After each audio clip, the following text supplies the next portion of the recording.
Hey there hunters, and welcome back to the Gunners Guild. In today's info dump video, we're going to be discussing the dungeons in Remnant 2. Specifically the ones that don't end up with a boss, so I'm just going to call them like side dungeons, I guess. Reason being is that dungeons that have a boss are very simple to figure out. You just, have your trait book, a corpse drop, an injectable, and then you kill the boss and you're done. So if you're familiar with the injectable for the zone, check out my videos if you're not, it's pretty easy to clear the zone without missing anything. However, the other dungeons tend to have puzzles and other little events you need to do to complete them entirely. So because of this, we're going to go through and cover all the dungeons and what you need to do to complete them entirely. We're going to assume that you're familiar with the injectables and got that done, so we're not going to cover any of that here, but let's dive in. Now in this video, we're going to cover the Nerud dungeons that don't end in a boss. We're starting with the Dormant Nerudian facility. This dungeon tasks you with killing all life forms in like 6 minutes, which will then award you with a Siphoner trait. However, there's a few other things to do here. First is that during the time which you would be killing the aliens, you can head out here to the back of the zone where the giant gas discharge tank is, and head over to the edge and drop down underneath the tank. Head through this maintenance shaft and up the elevator, which will take you to the control room for the facility.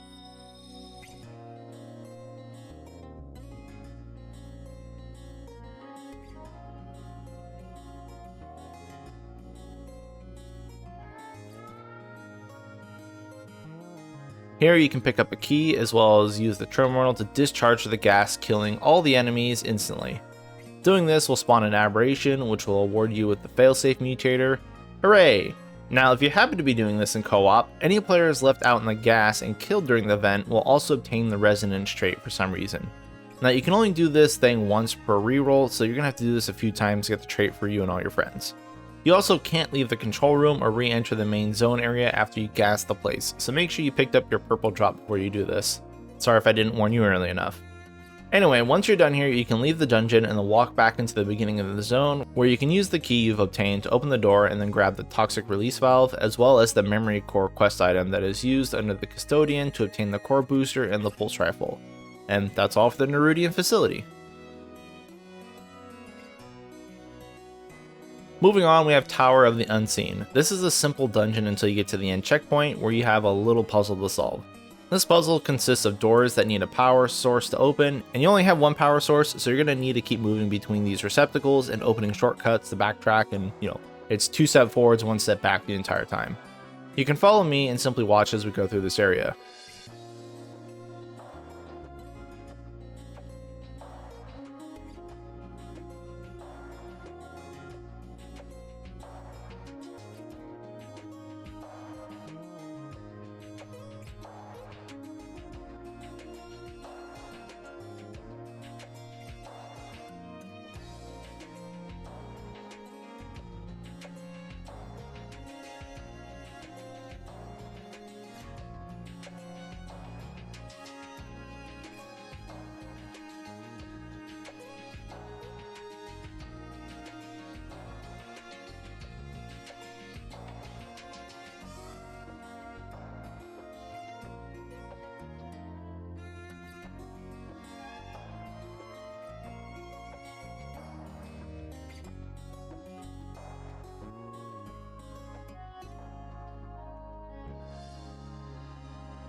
Now down at the bottom pit there will be an aberration which will grant you the Refunder mutator, as well as the Stone of Continuance.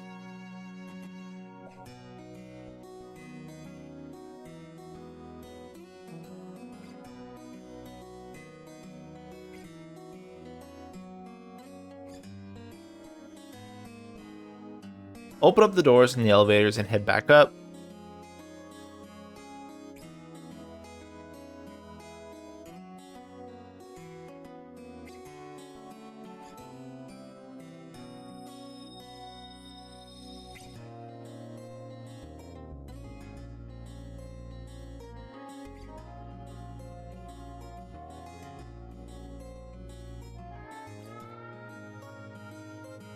cross the way and open the last gate, which will take you to the elevator up to the Samoflange amulet.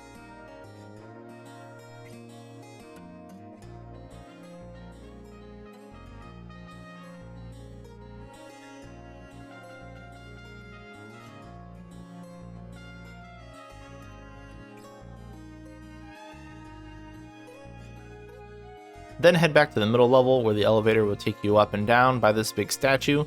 Now you can send the elevator up and then drop down the shaft below it, and from here you can cross this little segment and put the power core into the back of the statue, which opens up the door here on the bottom floor. Head over and pick up your shielded heart relic. And this is pretty much it here, so it takes a while, but it's pretty simple. Try not to get soft locked in co-op by placing the power core too far ahead and then dying. Next, we have a relatively simple dungeon, the Vault of the Formless. The main aspect of this dungeon is that there's a small siege event where you have to make your way through this like Matrix style claw machinery down at the bottom. The only thing special here that you need to do is that when you get to the second passageway that you have to wait to open, stand inside of this for like 2 minutes and wait. Yeah, it's a long time. Just hang out though, the claw will move you again and open you up to a little different path. You can follow this path to a room which also has some breakable boxes, and you can get through the maintenance shaft and you're going to collect both the key here and the metal driver ring.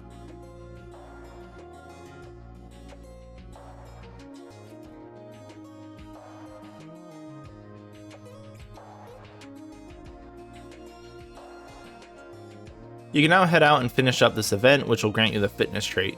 Once you're done here, you have the key to open up the door at the end of the dungeon, which will let you pick up the Rupture Cannon. Congrats, all done here.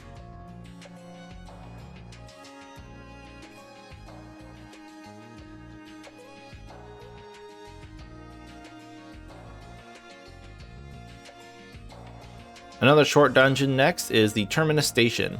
Besides the normal dungeon stuff like an injectable, we really just have the big train ride here. There's not much to say about the train ride, just don't die and don't be slow. But there's a few things we gotta check and cover here. So the first item is that after you hop the first train car and you're gonna be presented with the ladder to go up to the rooftop, before you go up that ladder, break open the vent to the left hand side here and go through. You're gonna open up a chest that's gonna contain the Hyperconductor amulet. Now you can continue on and finish the train ride for the normal.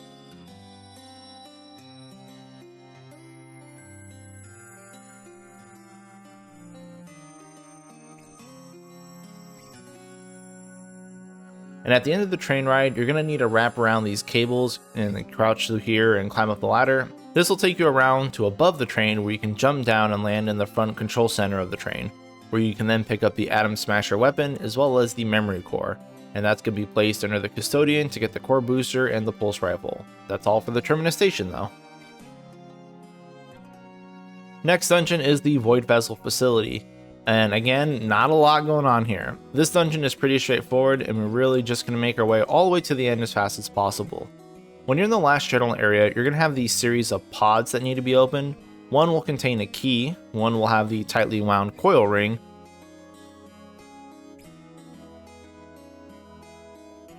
you can then continue on to the upper level where you can open the shortcut leading you back to the main area in the beginning.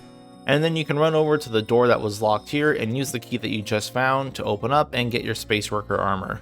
Also, don't forget to go back and open up one of these 3 pods that are all neatly aligned for you. Any of the pods work, the 3 here are just for the co-op. And once you open them and kill the Drazier that are inside, you can hop into the pod and watch as you get assaulted by this aberration zombie.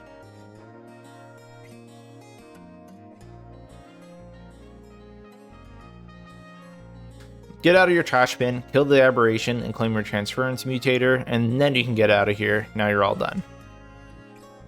The last side dungeon here in the route is also a point of interest on the overworld, which is going to be another video topic, but I may as well copy it for this one. But this is going to be the Dark Conduit. The Dark Conduit is the area with the giant like UPS robot outside. Prior to clearing this area, it's going to be recommended that you scour the overworld for the 5 drop pods that are scattered about. These pods will all be in the same overworld that is connected to the Dark Conduit, so you don't have to check both sides. Anyway, run over around and kick all the drop pods to activate them, and once you've finished, you can head into the Dark Conduit. This area is pretty uneventful for the most part besides your injectable and the purple drop. Really, you're just racing to the end to pop back in the fuse for the UPS robot and then claiming your Crystal Heart relic. Once you've completed this, the robot outside becomes active, and now you can go and check it out and wait forever while it goes and picks up all the drop pods and deposits the loot down at the base. You can technically do this dungeon first and then go and collect your pods, but that's just wasting another trip back down here. Anyway, if you collected all the pods, you're going to be rewarded with the Galvanized Resupply Band, the Difference Engine, and the Starshot Handgun. And now you're all done here with this dungeon and the point of interest. So that's all for the Narude side dungeons without bosses. Next time we're going to cover the points of interest and all the other quest lines, hopefully wrap this all up. Thank you all for watching, and good luck out there, hunters.